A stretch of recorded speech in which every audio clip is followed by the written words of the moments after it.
Notre Dieu est fidèle et il est digne de louange. Alléluia. Amen. Woo! Hey!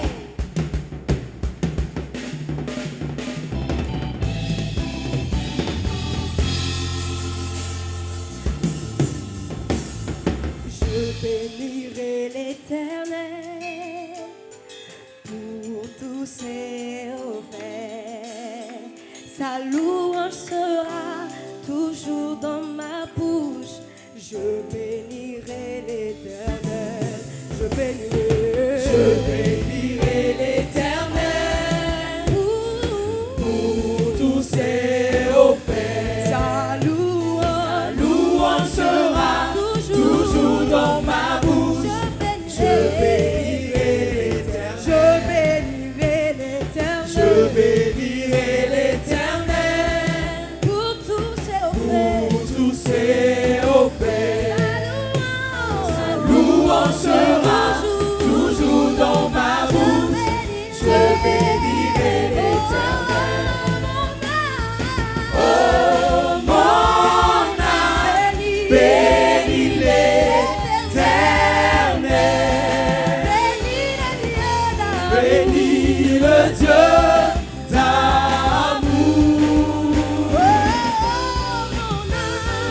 Oh mon âme, bénis l'Éternel. Parce qu'il t'a fait du bien.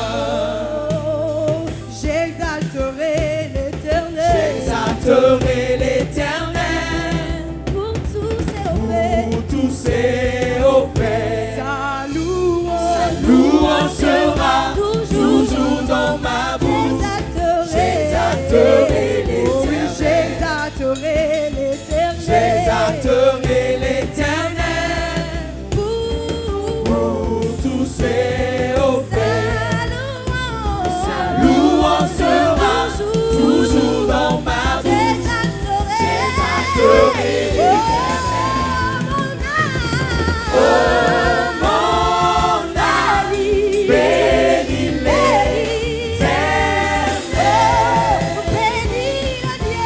Bénis le Dieu d'amour. Oh mon âme, bénis l'Éternel. Parce qu'il t'a fait du bien. Parce qu'il t'a fait du bien. Parce qu'il t'a fait du bien. Parce qu'il t'a fait du bien. Parce qu'il t'a fait du bien. Parce que Jésus t'a fait du bien. Parce qu'il t'a fait du bien. Oui, Jésus t'a fait du bien. Parce qu'il t'a fait du bien. Je me lève, je veux chanter, je veux louer, je veux crier. Il m'a fait du bien. Parce qu'il t'a fait du bien. Oui, j'avance, je me lève pour chanter. Parce qu'il nous a fait du bien. Parce qu'il t'a fait du bien. Oh, je le loue. Parce qu'il t'a fait du bien. Parce qu'il t'a fait du bien. Parce qu'il t'a fait du bien. Parce qu'il t'a fait du bien. Louez l'Éternel qui nous a fait tellement de bien. Alléluia. Hey, come on. Ah.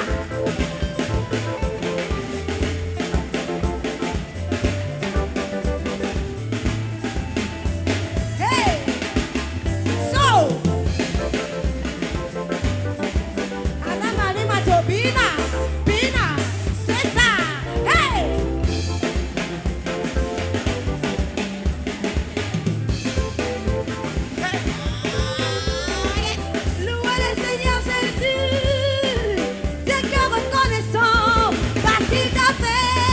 tu viens.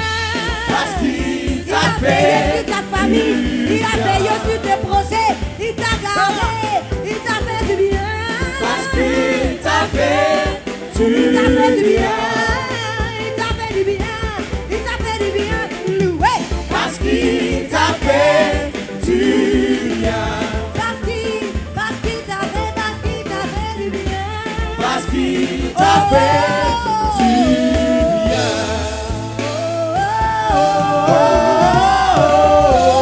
Parce qu'il t'a fait du bien. Le thème a été annoncé le dimanche dernier par le docteur et le thème est inscrit là-bas par le Saint-Esprit. Et le sous-thème que nous devons développer, c'est la nécessité du salut.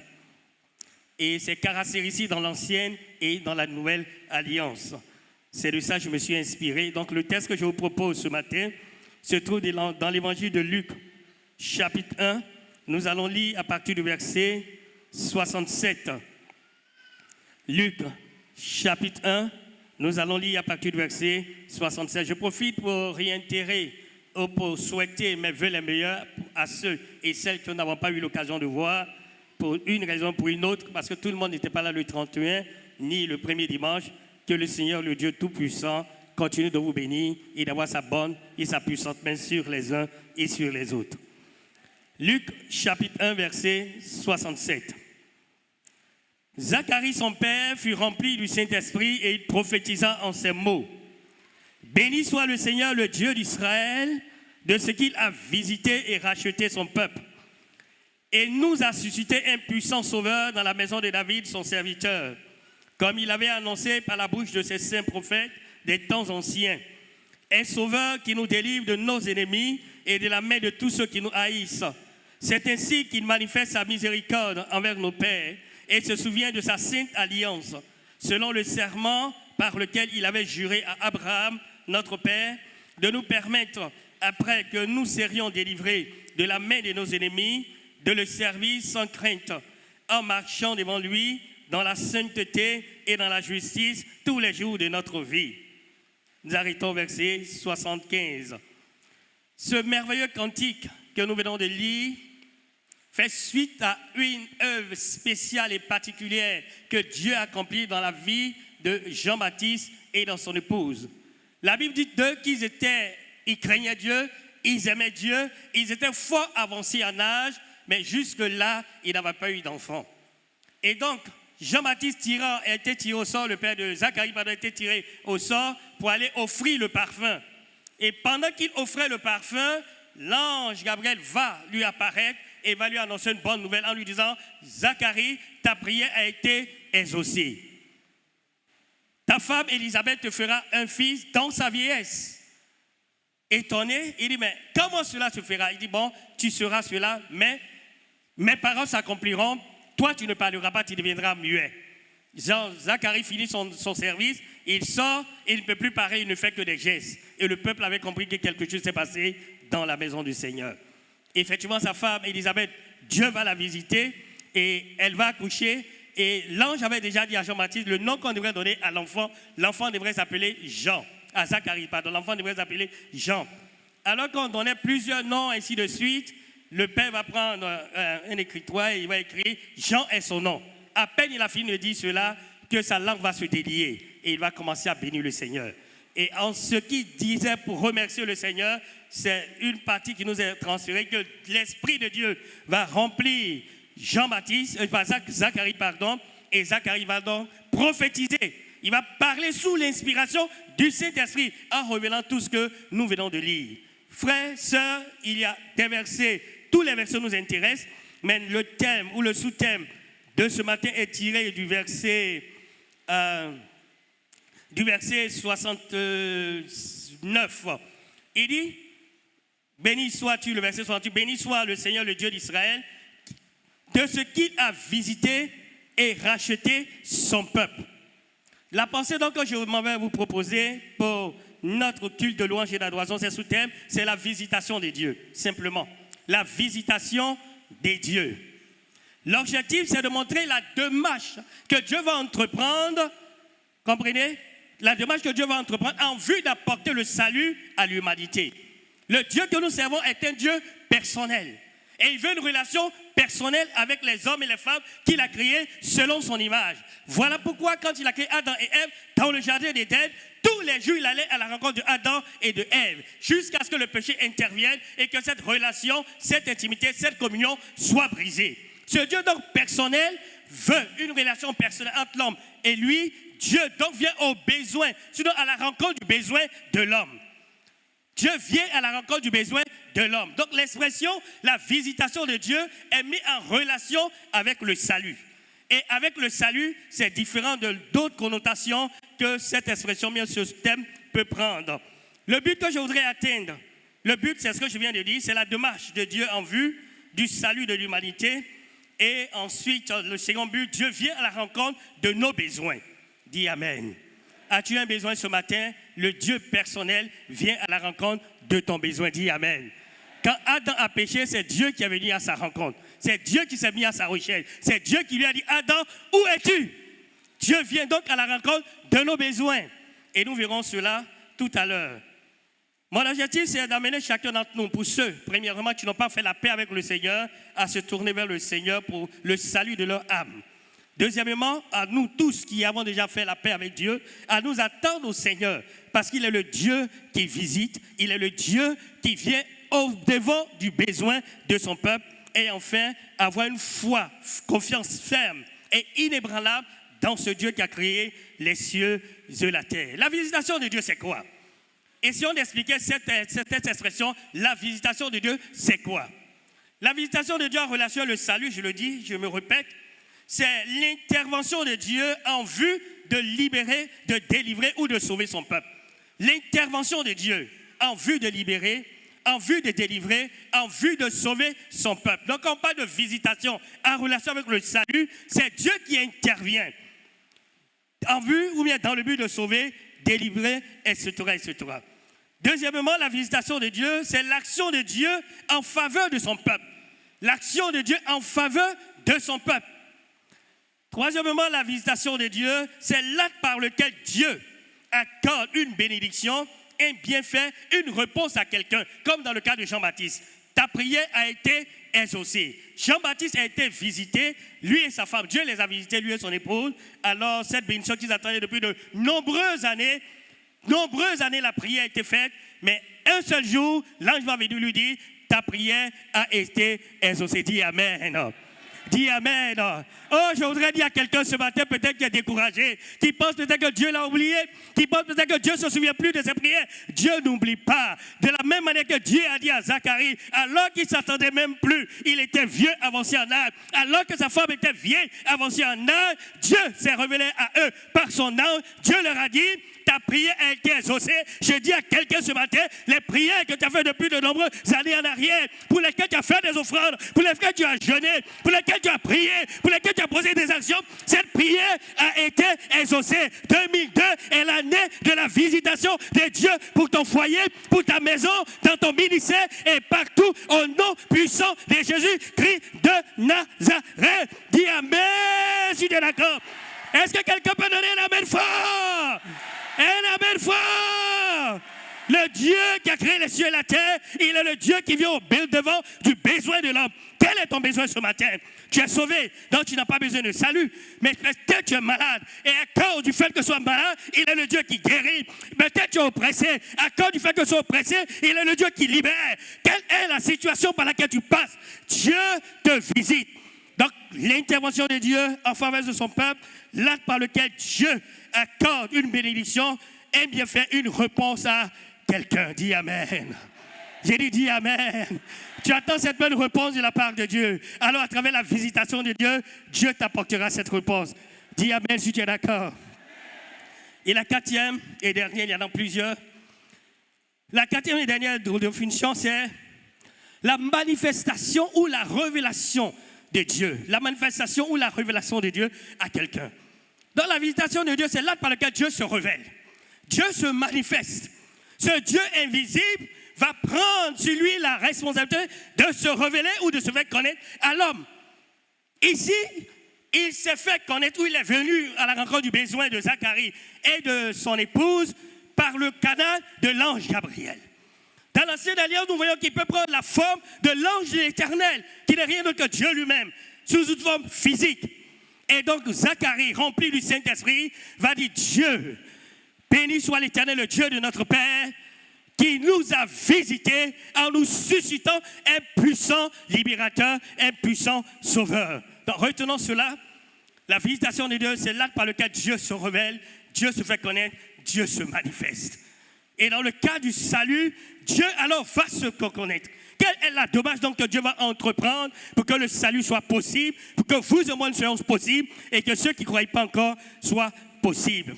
Alors rapidement pour voir les buts pour lesquels, les raisons pour lesquelles, les motifs pour lesquels Dieu a visité son peuple. Et ensuite nous verrons les buts pour lesquels Dieu a visité son peuple et nous allons terminer par les attitudes que nous devrons adopter lorsque Dieu nous visite. Lorsque Dieu se révèle à nous, lorsque Dieu se manifeste, lorsque Dieu intervient en notre faveur, quelle est l'attitude qu'en tant que chrétien, quelle est la réponse que nous devrons donner, que vous soyez chrétien et que vous ne soyez pas chrétien. Et je pense tenir cela dans un temps raisonnable, en fait, n'est pas vous prendre assez de temps. Les motifs de la visitation de Dieu. Dans le texte que nous avons lu, Jean-Baptiste, Zacharie, parle de la fidélité de Dieu. Dieu qui montre sa fidélité à leur père, Abraham. Il avait fait alliance avec Abraham. Et il avait promis à Abraham de lui de susciter un peuple nombreux. Chers frères et sœurs, je voudrais ce matin te dire que le Dieu en qui tu as mis ta confiance, il est fidèle. Dis Amen. Il est fidèle. Et c'est ce que Nombre 23, le verset 19 dit. Dieu n'est pas un homme pour mentir et il n'est pas le fils d'un homme pour se repentir. Et dans Ésaïe 55, 10 à 11, il dit il veille sur sa parole pour l'accomplir. La parole qui sort de sa bouche, Dieu dit il veille sur sa parole. Et que cette parole ne retourne pas à lui sans avoir accompli son effet. Dieu a-t-il dit quelque chose sur ta vie? Alors s'il a dit, sache que Dieu n'a pas oublié. Il veille sur sa parole. Comme la femme veille sur son repas pour que le repas ne se brûle pas, Dieu veille sur sa parole. Chaque jour, ses regards sont dessus. J'ai dit ceci à mon fils, j'ai dit ceci à ma fille. S'il n'est pas encore accompli, chaque jour il veille, jusqu'à ce que la parole qui est sortie de sa bouche, sans pourquoi cette parole est sortie, elle puisse s'accomplir. Dis Amen. Dieu est fidèle. Comprenez? La Bible dit, même quand nous sommes infidèles, il demeure fidèle parce qu'il ne peut pas se renier. À cause donc de sa fidélité, Dieu prend sur lui la décision de visiter son peuple pour accomplir les promesses qu'il avait faites à Abraham, à Isaac, à Jacob et à David, en disant que de lui, il susciterait une postérité, il susciterait quelqu'un qui allait régner éternellement sur le trône. Donc, pour accomplir sa promesse, Dieu donc prend l'initiative, la décision de visiter son peuple. Premier motif, la fidélité de Dieu. Deuxième motif, selon le texte, il nous a parlé de la miséricorde de Dieu. Et la miséricorde, c'est la bonté par laquelle Dieu fait grâce aux hommes. La miséricorde, c'est la bonté par laquelle Dieu fait grâce aux hommes. Dieu, donc, en visitant l'homme, c'est une grâce qu'il manifeste vis-à-vis de l'homme. Parce que la vie de personne ne peut voir Dieu et vivre. Mais Dieu prend sur lui la responsabilité de venir au-devant du besoin de l'homme. Voilà pourquoi le nom prophétique qui a été donné à Jésus, c'est Emmanuel, ce qui veut dire Dieu avec nous. Amen. Amen. Donc le deuxième motif qui a poussé Dieu à visiter son peuple, c'est sa miséricorde. Et la miséricorde, c'est la bonté par laquelle Dieu fait grâce aux hommes. Lamentation 3, verset 22. Les bontés de l'Éternel ne sont pas épuisées, ses compassions ne sont pas à leur terme, mais elles se renouvellent chaque jour. La troisième raison de laquelle nous voyons, c'est la souffrance de l'homme. Il est pour nous délivrer de la main de l'ennemi et du pouvoir de ceux qui nous oppressaient. Dieu voit la souffrance de l'homme.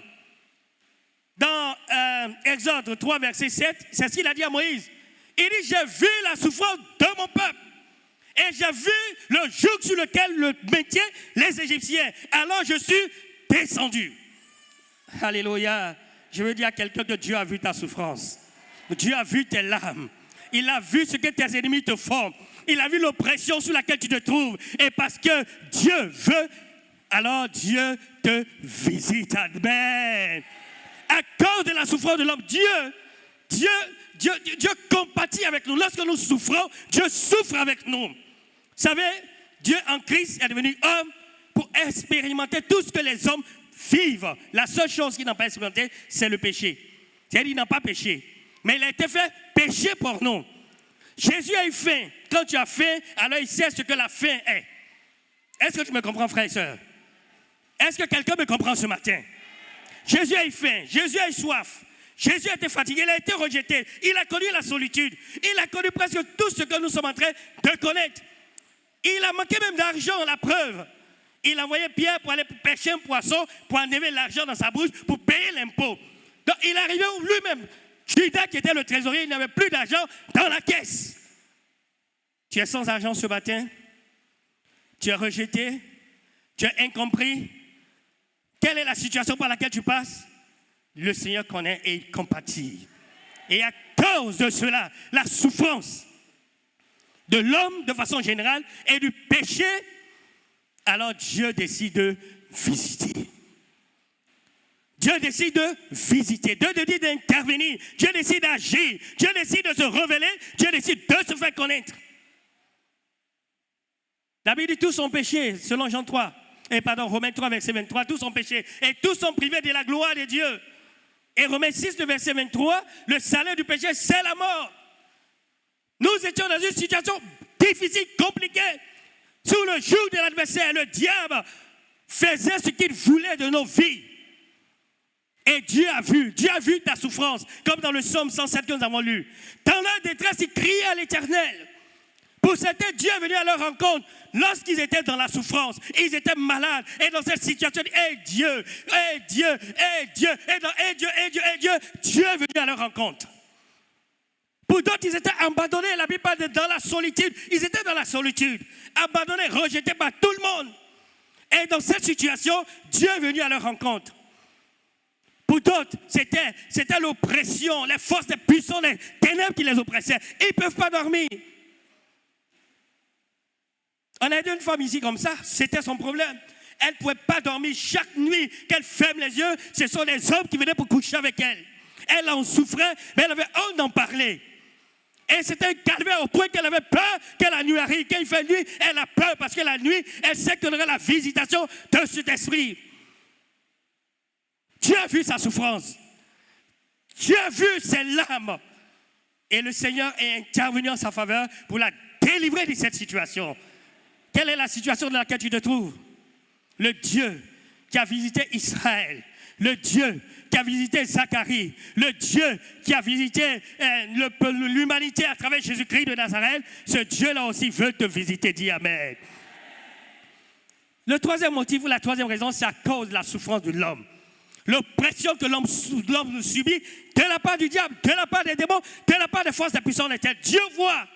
Dieu n'est pas indifférent à tout ce que nous traversons, s'il vous plaît. C'est parce que Dieu s'est retiré là-haut dans le ciel, il est assis là-bas dans son palais, et puis nous sommes sur la terre, il dit débrouillez-vous. Sauf qu'il peut, à qui mieux. Et puis lui, il est là-bas, il a croisé ses pieds, il a croisé ses bras, et puis nous regardons, nous dépassons. C'est pas vrai. Dieu vient à la rencontre de l'homme. Dieu vient à la rencontre de la femme. Quand Dieu te voit en train de souffrir, son cœur est touché. Et Dieu ne peut pas rester indifférent. Voilà pourquoi il prend sur lui la décision de visiter, d'intervenir, d'agir et de se révéler. Il vient à la rencontre du besoin. Tu as un besoin ce matin, alors le Dieu, créateur du ciel et de la terre, qui s'est révélé de la personne de Jésus, veut venir à la rencontre de ce besoin. Dis Amen. La troisième raison, c'est la souffrance. Elle peut être morale, elle peut être spirituelle, elle peut être physique. Elle peut être de tous ordres, cette souffrance-là. Et Dieu vient à la rencontre de cette personne, de cet homme, de cette femme. Dans la Bible, nous avons plusieurs exemples. Nous avons l'exemple de Zachée, qui était un homme riche, mais rejeté par la société. Jésus est venu parce qu'il savait qu'il y a un homme qu'on appelle Zachée qui était pécheur, qui cherchait à le voir. Jésus allait à la rencontre de cet homme. Nous avons l'histoire de la femme samaritaine dans Acte 4. Une femme qui avait pour spécialité de détourner le mari jusqu'à l'état son 7e mari. La Bible, il fallait que Jésus passe par la Samarie. Il aurait pu contourner comme les autres juifs. Mais parce que dans cette ville, il y avait une femme qui avait un besoin énorme. Besoin de salut. Elle était rejetée, vivait cachée, repliée sur elle-même. Elle est venue puiser de l'eau au moment où toutes les femmes avaient fini de puiser de l'eau. Parce qu'elle avait peur que les femmes la prennent en partie, la battent, l'insultent, l'injurient et la maltraitent. Donc elle se cachait pour venir puiser de l'eau. Peut-être c'est ton cas. Tu te caches, tu as honte, tu as rejeté, tu as humilié. Mais sache que le Dieu qui a créé le ciel et la terre, il t'aime. Et il veut venir à la rencontre de ce besoin. Comme il allait à la rencontre du besoin de Zachée. Il a dit, Zachée, descends. Aujourd'hui, il faut que je demeure dans ta maison. Dieu aussi te dit, aujourd'hui, réveille-toi. Celle de te cacher, viens à moi. Venez à moi, vous tous qui êtes fatigués, chargés, je vous donnerai du repos. Matthieu 11, verset 28. Tu es fatigué, tu es chargé. Dieu voit que toi seul, tu ne peux pas porter ce fardeau. Il veut ce matin t'aider à décharger ce fardeau qui t'écrase, qui t'oppresse, qui te fatigue. Il veut ce matin t'aider à le faire. Dis amen si tu es d'accord. Est-ce que tu es prêt à laisser Dieu te décharger ce matin? On raconte l'histoire d'une femme qui avait son bébé sur le dos, qui avait un gros bagage sur la tête et qui marchait à bord de la route. Et un homme qui était dans un chariot l'a vu, il a été pris de compassion, il a arrêté son chariot, il a invité la femme à monter. Elle monte dans le chariot, elle s'assoit, le bébé sur le dos et le bagage sur la tête. Au bout d'un certain temps, madame, je pensais que ton bagage sur la tête là te fatiguait. Mais comme tu veux toujours le porter, il faut descendre et continuer de marcher. Il y a des gens comme ça dans l'église. Jésus dit, venez à moi, vous tous qui êtes fatigués, chargés, je vais vous donner du repos. Malgré qu'ils sont dans l'église, ils continuent de porter leur fardeau. Ils ne veulent pas donner cela à Jésus. Ce matin, est-ce que tu as appris à lâcher ce fardeau-là? Jésus veut le prendre. Il veut porter ce fardeau. Il ne veut pas que tu le portes seul parce que tu ne peux pas, ça va te craser.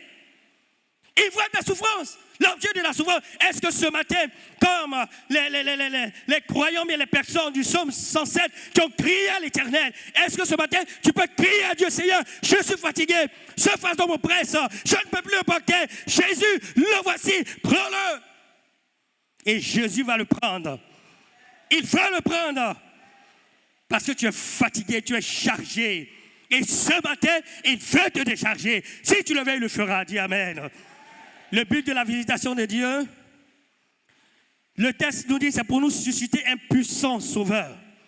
Dieu a visité la terre parce qu'il voulait susciter un puissant sauveur. Et ce puissant sauveur, il a suscité dans la personne de Jésus-Christ de Nazareth. Il y a eu un conseil dans le ciel. Une réunion dans le ciel. Un conseil. Et pendant ce conseil divin, Dieu a dit, qui enverrai-je? Qui marchera pour nous? C'était un silence total d'après l'athis, un silence total. Mais dans Hébreux 10, le verset 5, Jésus dit, me voici Père pour faire ta volonté. Aucun ange n'a osé lever le bras pour dire, moi, je veux marcher pour Albert. Moi, je veux marcher pour tant et pour tant. C'est un silence total. La Bible dit dans Romains 5, verset 8, Dieu prouve son amour avec nous parce que lorsque nous étions pécheurs, Christ est mort. Quelqu'un accepterait de mourir pour un homme de bien. Si nous étions bons et bien, un homme peut-être aurait pu accepter, oui, parce qu'il est bon, je veux aller défendre sa cause. Mais la Bible dit, lorsque nous étions encore pécheurs, égarés, rebelles, à Dieu, persécuteurs et que sais-je encore. Et Dieu dit, qui va marcher pour ces hommes? Qui va marcher pour ces femmes? Qui va sauver ces hommes? Qui va sauver ces femmes? Qui va les délivrer? Qui va les aider? Alors que ces hommes et ces femmes dont parle Dieu sont des hommes et des femmes qui insultent Dieu, qui maudissent Dieu, qui renie Dieu, qui rejette Dieu. Mais Dieu dit qui va marcher pour eux? Un silence total. Les anges ne comprennent pas. Comment Dieu veut secourir des gens qui ne l'aiment pas, qui le rejettent, qui le maudissent. Il cogne son pied sur un caillou, son pied qui a collé sur le caillou, il insulte Dieu. Il a mangé, quand il est rassasié, il maudit Dieu. Il s'aboie son vin, il est saoulé, il prend le vin pour chanter le nom de Dieu. Et des hommes comme ça, Dieu dit, qui veut les sauver? Est-ce que vous comprenez quelque chose, vous? Non, je vous pose, est-ce que vous comprenez quelque chose? On accepterait volontiers de venir aider quelqu'un de bien. Mais quelqu'un qui t'insulte, qui te maudit, qui dit toutes sortes de mensonges, de faussetés sur ton dit, il faut partir le sauver.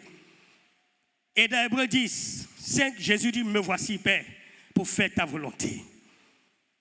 Dieu donc va visiter le monde en envoyant son Fils unique, Jésus-Christ de Nazareth.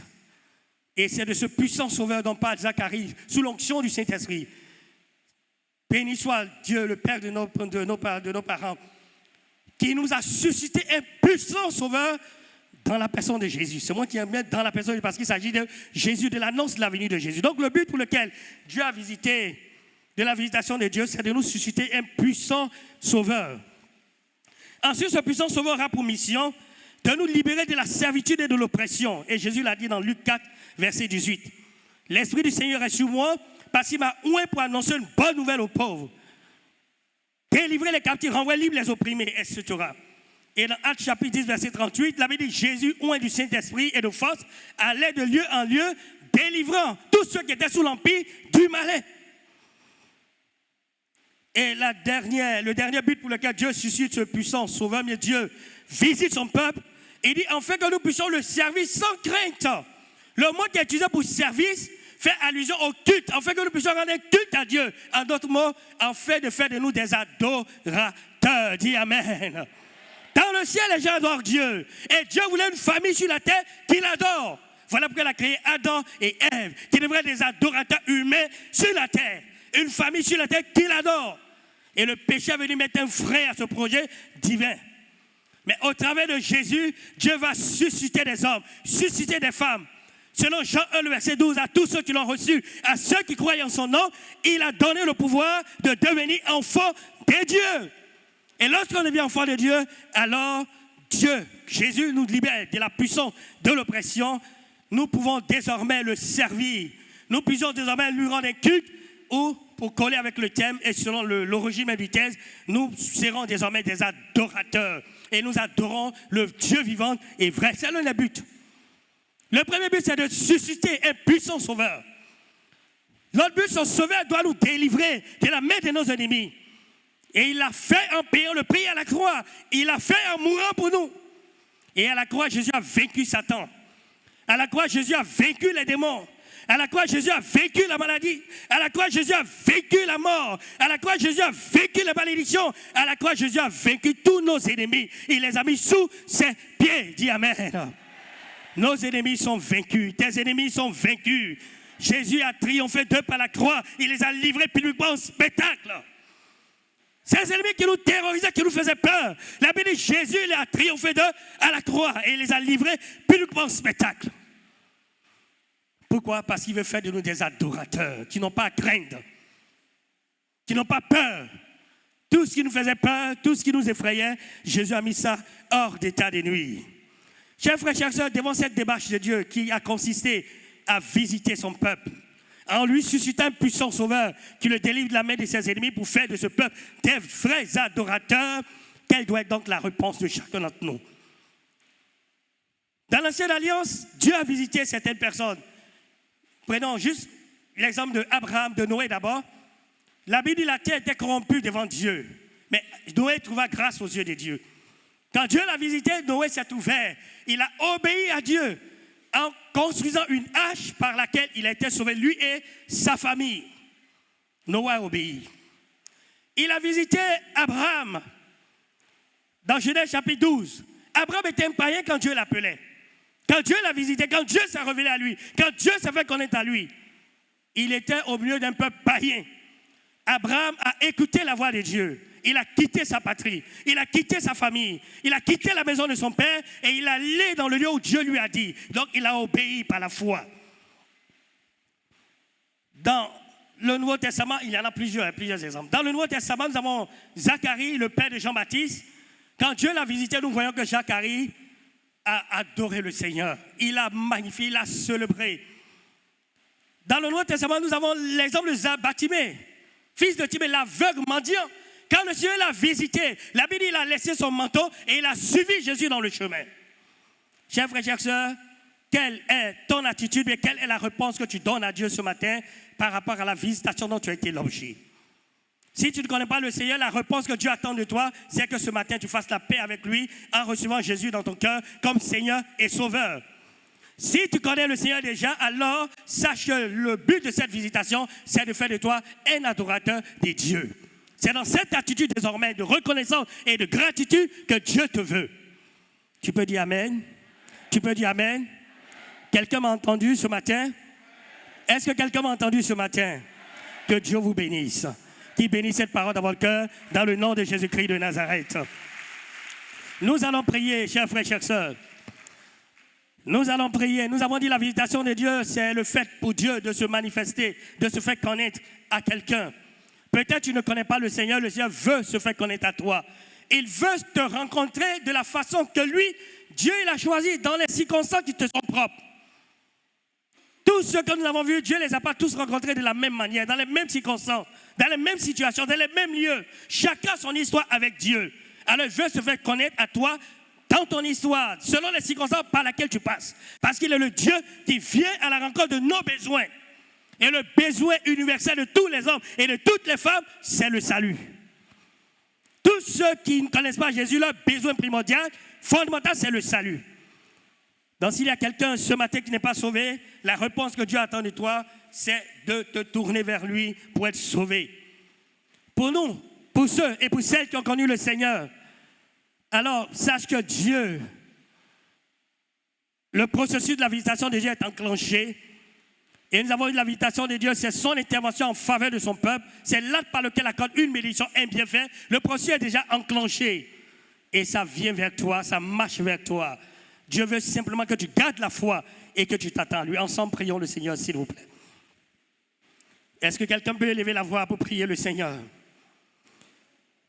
Est-ce que je vais vous pardonner? Tenez-vous debout, s'il vous plaît. Si ça ne va pas vous fatiguer, tenez-vous debout, s'il vous plaît. Et ensemble, nous allons nous adresser au Seigneur. Gloire à Jésus. Parlons au Seigneur. Je ne sais pas quel est ton besoin, mais Dieu veut venir à la rencontre de ton besoin par le moyen de la visitation, en intervenant, en se faisant connaître. Quel est ton besoin ce matin? Je ne le sais pas. Mais dans le salut de Dieu, le salut, c'est comme un gros paquet.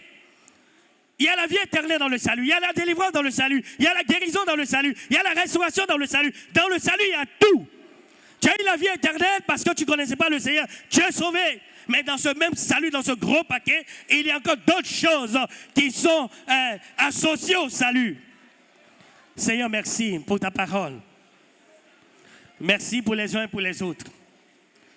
Merci de ce que tu es le Dieu personnel qui vient à la rencontre de nos besoins. Tu les connais et tu te révèles à nous, tu te manifestes à nous parce que tu veux nous sauver. Tu veux nous libérer, tu veux nous délivrer, tu veux nous bénir, tu veux nous exaucer, tu veux nous faire du bien. Que ton nom soit béni, Seigneur, et que ton nom soit glorifié. Merci, Seigneur. Viens vous asseoir, s'il vous plaît. Le groupe musical, vous venez. On reste dans une attitude de prière. Permettez-moi de vous prendre encore 5 minutes. Dans une attitude de prière, asseyez-vous. Merci. Nous voulons donner d'abord l'occasion à nos bien-aimés qui sont là, qui n'ont pas fait la paix avec Dieu. Parce que c'est le besoin fondamental et le plus important de l'homme, c'est le salut. Quand Dieu parle de la visitation, il dit pour susciter un puissant sauveur qui nous sauve et qui nous délivre de nos péchés. Alors s'il y a quelqu'un dans la salle ce matin qui est conscient et consciente qu'elle n'a pas encore fait la paix avec Dieu, qu'elle n'est pas sauvée, Dieu veut venir à ta rencontre. À travers ce message, Dieu vient à ta rencontre. Et ton premier besoin que Dieu veut répondre, auquel Dieu veut répondre, et que Dieu voudrait pouvoir, c'est le salut de ton âme. Je demande à ces bien-aimés, à ces personnes, si elles sont présentes, s'il y en a parmi nous, de bien vouloir se tenir debout, s'il vous plaît. Y a-t-il des gens qui n'ont pas encore fait la paix avec Dieu? Ici en bas, au premier en haut? Si oui, c'est l'occasion pour toi de te tenir debout, nous allons prier pour toi.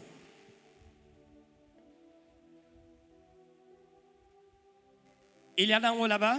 Je vois qu'une seule, quelqu'un qui est debout. C'est par rapport à donner sa vie à Jésus. C'est évident, aidez-nous. Nous, on ne voit pas partout. Oui, c'est pour faire la paix avec Dieu. Ok, il y en a en haut là-bas. Et au premier en bas, il y en a? Ok. Ok, restez debout. Au premier, il y en a. Et en bas, il y en a. Pour gagner du temps, on ne va pas vous demander de venir. Les membres du service d'ordre restent auprès de vous. Quand on va finir de prier, ils vont vous accompagner où il faut. Est-ce qu'en bas, il y en a quelqu'un qui veut faire la paix avec Dieu? Le pasteur Yeo va venir prier pour ses bien-aimés qui sont tenus debout. Et ensuite, nous allons prendre.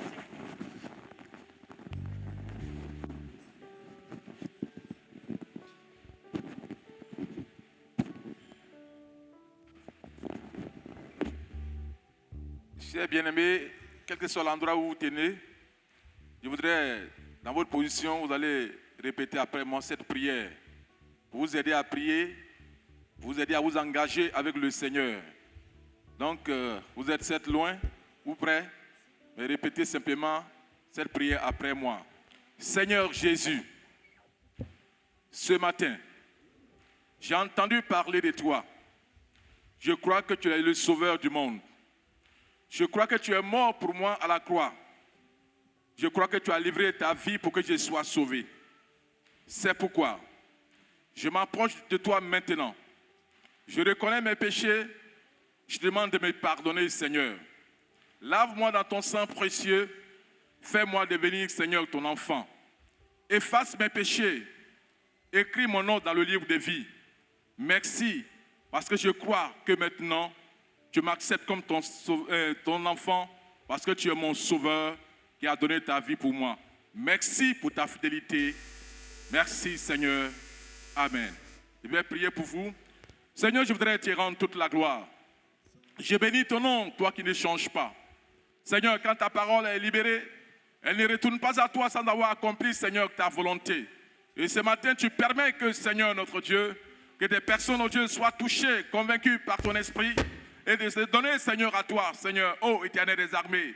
Nous les recommandons à ta grâce, de les visiter par ton esprit, Seigneur. Daigne, oh Dieu Père, les libérer, oh Dieu, de toute angoisse, oh Dieu, de toute malédiction, Seigneur Dieu, de toute action d'oppression démoniaque, oh Dieu Père, dans leur vie. Là où leur vie, notre Dieu Père, Seigneur, oh Dieu, était toute la malédiction du péché ou d'une œuvre quelconque, Seigneur. Nous voulons, Seigneur, ce matin, proclamer sur la base de ta parole, notre Dieu, par l'action de l'Esprit de Dieu, que cette malédiction, Seigneur Dieu, est ôtée, est brisée et qu'ils sont désormais libres, oh Dieu. Parce que tu l'as dit qu'il n'y a plus maintenant de condamnation pour ceux qui sont en Jésus-Christ. Père, merci parce que tu effaces leurs péchés. Merci, Seigneur, oh Dieu, de ce que tu les fais passer de la mort à la vie et tu fais de tes enfants, Seigneur. Que la gloire et l'adoration reviennent à toi seul parce que tu es bon. Et Seigneur, oh Dieu, tu les acceptes dans ton royaume dès ce jour, Seigneur, pour la seule gloire de ton nom. Et tu les aides, oh Dieu, à s'attacher à toi, à t'aimer et à marcher avec toi chaque jour. Merci de le faire dans ta fidélité. Au nom de Jésus. Amen. Voilà, permettez qu'on prenne 2 minutes pour prier. Vous savez, le salut, c'est comme un gros paquet dans lequel tout se trouve. Il y a la vie éternelle. Et la majorité d'entre nous, nous avons la vie éternelle parce que nous avons reçu Jésus. Zacharie était sauvé, il faisait partie du reste d'Israël, mais il avait un besoin spécifique pour lequel il avait besoin de la visitation de Dieu. Je ne sais pas quel est ton besoin spécifique pour lequel tu as besoin de la visitation de Dieu, mais cette année 2022, ma prière pour toi, c'est que ce soit l'année de la visitation de Dieu pour toi. Nous allons prier dans ce sens. Pour que Dieu vienne à ta rencontre par rapport à ton besoin de façon spécifique. Il y a des besoins spécifiques, il y a des besoins généraux. Il y a des besoins universels, qui est le salut, la délivrance du péché, et la majorité a fait cette expérience avec Dieu.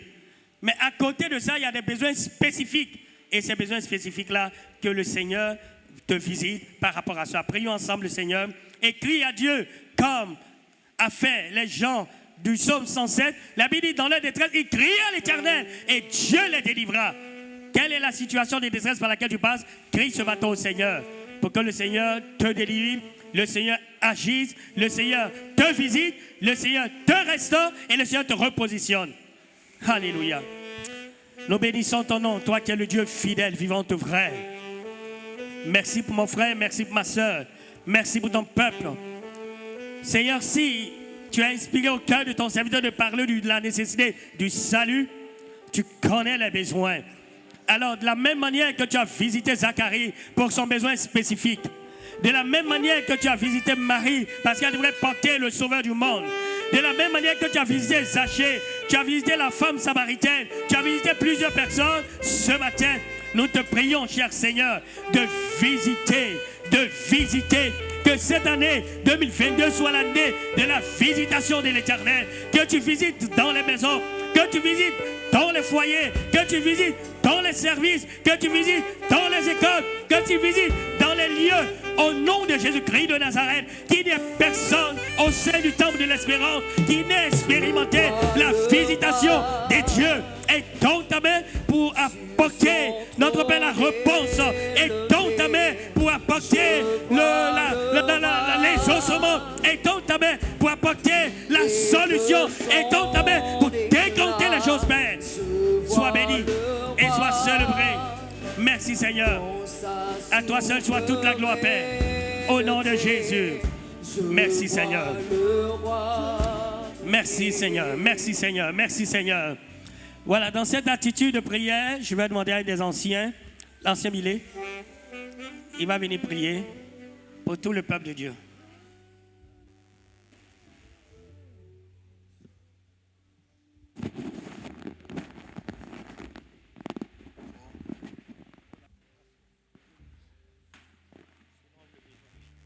Seigneur, merci parce que tu es Dieu.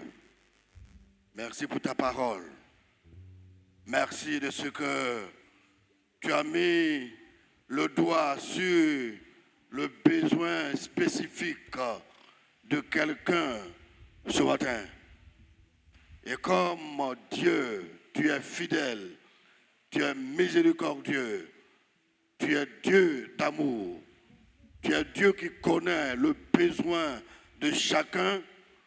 Alors, comme ton serviteur l'a indiqué dans ce message, interviens au nom puissant de Jésus. Qu'en cette année 2022, ta grâce surabonde dans la vie de chacun au nom de Jésus, afin que ton nom soit glorifié, afin que ton nom soit élevé, afin que ton nom soit magnifié, et que la délivrance, la paix et la joie soient le partage de chacun de tes enfants, de chacune de tes filles. Gloire à toi, louange à toi, magnificence à toi de ce que tu vas le faire, et des témoignages vont être rendus pour la gloire de ton nom. Merci Seigneur pour tout ta route bien fait, au nom de Jésus. Amen. Amen. Amen. Voilà, nous acclamons le Seigneur, s'il vous plaît. Que le Seigneur soit béni et que le Seigneur vous bénisse. Allez dans la paix du Seigneur et souviens-toi que Dieu ne t'a pas oublié. Cette année est l'année de ta visitation. Tu peux le dire à ton frère, attention à côté. Cette année est l'année de ta visitation. Cette année est l'année de ta visitation. Dieu connaît ton besoin et il vient à la rencontre de ton besoin au nom de Jésus-Christ de Nazareth. Je te suivrai.